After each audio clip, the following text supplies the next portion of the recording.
Shri Sachchidananda Sadhguru Sainath Maharaj key జై.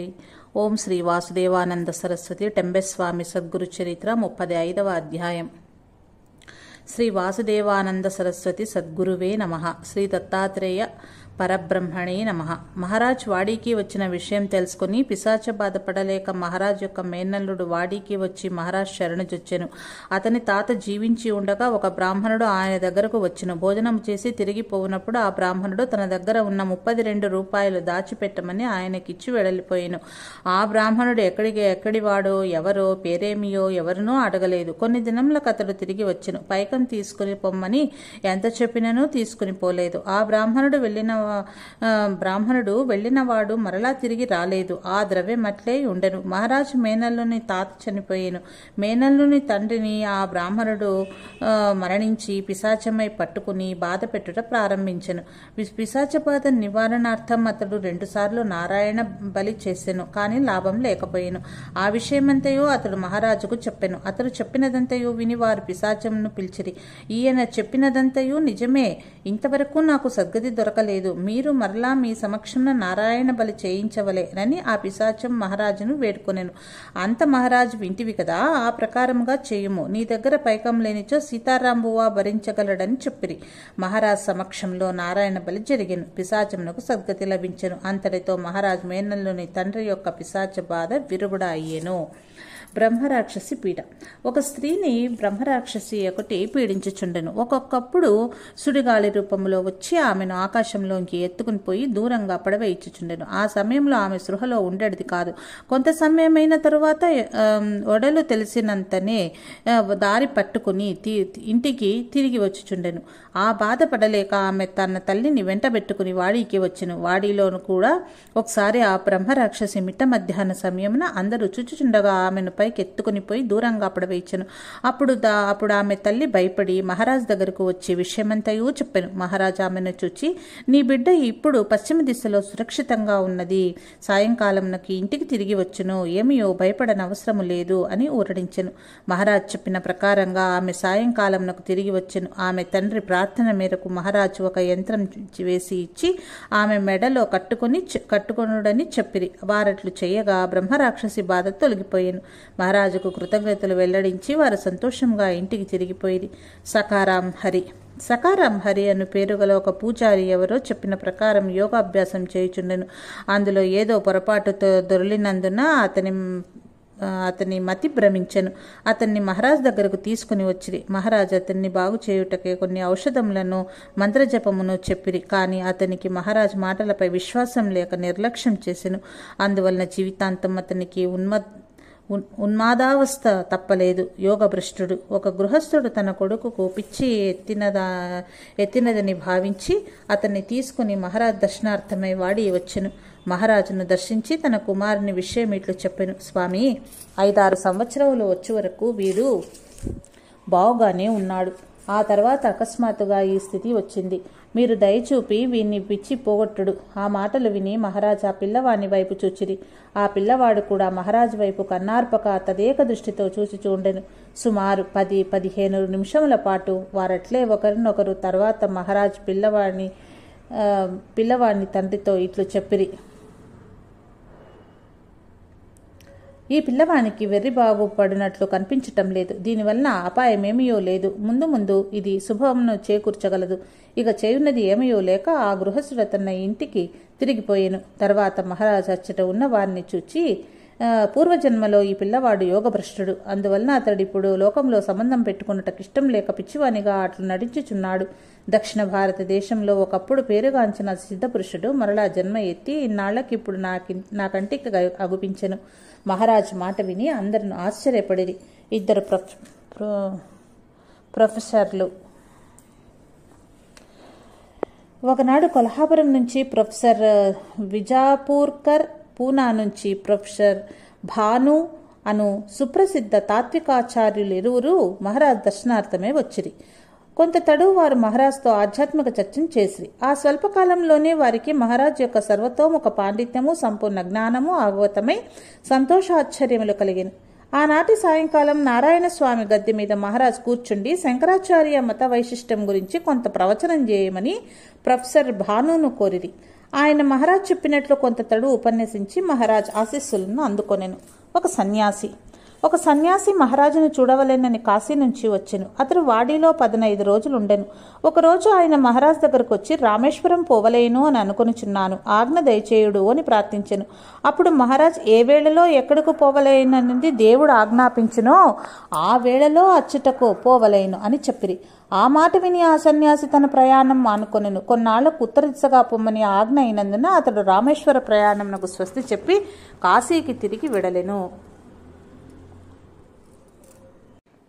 బాలాసాహెబ్ పట్వర్ధన్ కురుంద్వాడి సంస్థానాధిపతి అయిన బాలాసాహెబ్ పట్వర్ధన్కు దినదిమకొక గడి అయినను మహారాజ్ ముందు కూర్చుండి సత్సంగ లాభంను పొందకుండినచో నేమియో తోచుడిది కాదు.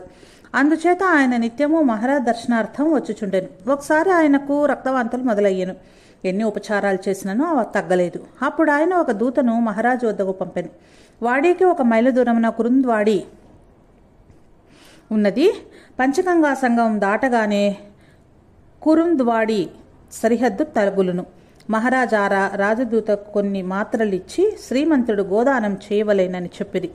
ఆ ప్రకారం బాలాసాహెబ్ పట్వర్ధన్ మహారాజు ఇచ్చిన ఔషధం సేవించి వారు చెప్పినట్లు గోదానం చేసెను. ఉపద్రవం తప్పిపోయిను. వైజనాథ వృత్తాంతం. సన్యాసం తీసుకున్న తర్వాత మహారాజ్ మొత్తం 3 సార్లు వాడికి వచ్చిరి. మొదటి పర్యాయం వారు వాడికి వచ్చినప్పుడు ఒక మహా విచిత్రం జరిగెను. వాడిలో వైజనాథ్ తను ఒక బ్రాహ్మణుడుండెను. ప్రతిదినము ప్రొద్దున్నే ఒక చెంబు చేత పట్టుకుని యాయావారమునకై ఊరంతయూ తిరిగడివాడు. 1-2 గంటల సేపు శరీరమునకు మన్ను రాసుకుని నదిలో స్నానం చేసేవాడు. ఆయనకు సంధ్య లేదు, పూజ లేదు. ఎన్నో దినములు వాడిలో ఉన్నను దత్తపాదకులపై ఒక చెంబెడు నీళ్లెనను పోయలేదు. ఎందరెన్ని విధములుగా చెప్పినను నేనేమి చేయుదును, నన్నొక పిశాచం పట్టుకున్నది, అది నన్నేమియో చేయనీయడం లేదు అని చెప్పేవాడు. అందరికీ అతడు చెప్పుచున్నది నిజమేననిపించెను. దానివల్ల అతడి జోలికి ఎవరునూ పట్టించుకునేవారు కాదు. అతడు ఒక బ్రహ్మజ్ఞాని అని ఆ తర్వాత మహారాజు చెప్పగా అందరికీ ఆ విషయం తెలుసను. కట్టుకొనడి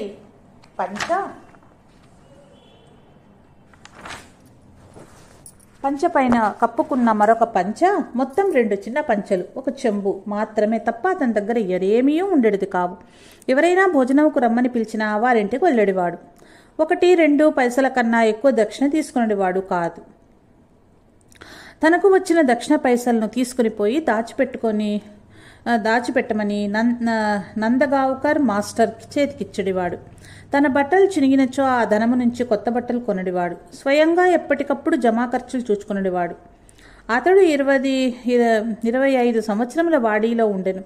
ఆ మొత్తం కాలంలో అతడు సంపాదించి నిల్వ ఉంచిన ద్రవ్యము 8 రూపాయలు మాత్రమే. అతడు ఎప్పుడునూ సత్యమే పలికెడివాడు. ఒకసారి దత్తత విషయంలో ఏదో పేచీ వచ్చి కోర్టులో సాక్ష్యం చెప్పించుటకై వైద్యనాథుని తీసుకుని పోయింది. న్యాయమూర్తి అతన్ని జరిగిన విషయం చెప్పుమనగా, దత్తత తీసుకొనిచున్న సమయంలో విందు జరిగినది, అది పసందుగా ఉన్నది, అప్పుడందరూ విస్తళ్ళు వేయండి, అన్నం వడ్డించండి, దొప్పలు తీసుకోండి అని ఇట్లు చెప్పుచుండిరి అని అప్పుడు జరిగిన విందు విషయం చిన్న పిల్లవాడు చెప్పినట్లు చెప్పాను. వైద్యనాథుని దగ్గర 8 రూపాయలు జమ అయి ఉండను కదా. అది తెలుసుకుని గాండాబువ అతనితో ఇట్లనెను, నీవు ఇన్నాళ్ళు వాడిలో ఉండినను ఒక్కసారైనను దేవుని పూజ చెయ్యలేదు. నీ దగ్గర ఉన్న 8 రూపాయలతో మహాపూజ చేయదు గాని రమ్ము అని. ఆ మాట విని వైద్యనాథుడు, నా బంధువును కలుసుకొనుటకు పోవు నిమిత్తం ఆ పైకం దాచిపెట్టుకుని ఉన్నాను అని చెప్పెను. చాలా సంవత్సరముల నుంచి ఇతడు ఇట్లే చెప్పుచున్నాడు. ఇంతవరకు ఒక బంధువుని దగ్గరకైనను వెళ్ళలేదు. ఇతని మాటలు పట్టించుకొనక మహాపూజ చేయించండి అని అచ్చటి జనాలు గాండాబువాతో చెప్పిరి. కానీ వైద్యనాథుడు పూజ చేయుటకెంత మాత్రం సమ్మతించలేదు. మహారాజుకి ఈ విషయం అంతయూ తెలిసి మీకింతవరకు అతని మాటలు అర్థం కాలేదు. అతడు అనుచున్న పిశాచం భగవంతుడు. అతడు బంధువును కలుసుకొనుటకు పోయేదను అనగా శరీరమును విడిచి బ్రహ్మస్వరూపంలో లీనమయ్యేదను అని అర్థం. అతడు తన దేహావసానమున సమయమునకు అక్కరపడునని ఆ 8 రూపాయలు దాచి ఉంచెను. అతడు బ్రహ్మనిష్ట పురుషుడు, వాని సత్యమైన యోగ్యత మీకు తెలియరాదు అనిది. ఆ ప్రకారం మహారాజ్ చెప్పగా విని అందరూ ఆశ్చర్యపడి మిన్నకుండిరి. గాండాబోవ విశేష ప్రార్థనకు లోబడి మహారాజ్ వైద్యనాథుని తమ కడకు పిలిపించి మహాపూజ చేయమని చెప్పిరి. అతడు సమ్మతించెను. కానీ నా కోసం మీరే మహాపూజ కూర్చుండవలేను, నాకు కూర్చుండడి ఓపిక లేదు అని షరతు పెట్టెను. మహారాజ్ ఇట్లనిరి, నీవు 5 రూపాయలు మహాపూజకు ఖర్చు చేయవు, మిగిలిన 1 రూపాయి నీ దగ్గర ఉంచుకొనుము. ఇప్పుడు నీవు ఆ పిశాచమునకు నీ పూజా విషయము చెప్పినచో నీ పూజా సమయమునకు నిన్ను అది వదిలిపెట్టును. ఈ రీతిగా మహారాజ్ చెప్పగా అతడు ఒప్పుకొనెను. మార్గశీర్ష శుద్ధ ద్వాదశి రోజున మహారాజ్ నిశ్చయమాయెను.